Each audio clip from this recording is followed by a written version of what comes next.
Sylvia from Memorial has a question about electrical service with the flooding that happened. Yeah, she's in our area, and she got 2 feet of water in her home. Bless her heart. Sylvia writes to us, my house was built back in 65, as most of them in the area were, and the electrician evaluating the flood damage to my electrical system said it's rotted and corroded.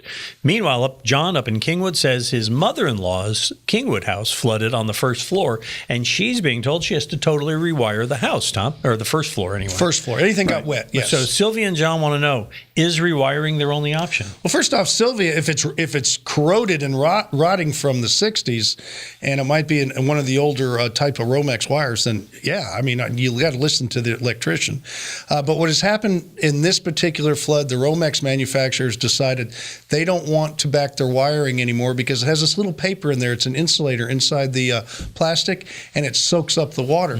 And so this is the first flood we've gone across where they said it's time to change the wire, not just the devices, all the devices like the plugs, the switches, the disconnects, anything got underwater you have to replace, and it's not a big expense.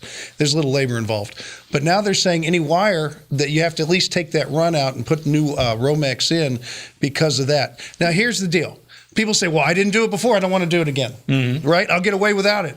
But if you get an electrician who has a master's license, who is licensed with the state, and he's being told by a manufacturer that you have to do this, and he could jeopardize losing his license, let me tell you, he would be a fool to go ahead and not do exactly what the manufacturers are telling him to do. So whether you think you want the option or not, if you're using a real electrician, someone who really cares about his industry, you've got to follow, and he's got to follow the rules set forth every year. It's just the way it is.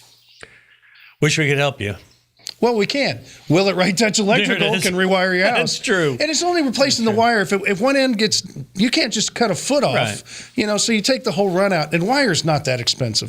So it's a little bit of labor intensive. You got the walls torn up anyway, and so you'll be fine. And you want to be careful with the contractor you hire for this kind of job. And we have a link at HomeShowRadio.com for a summary of the do's and don'ts of hiring a good contractor. You'll want to check that out too. You have a question? Send it our way at HomeShowRadio.com, or you can watch more answers here. Be sure and subscribe.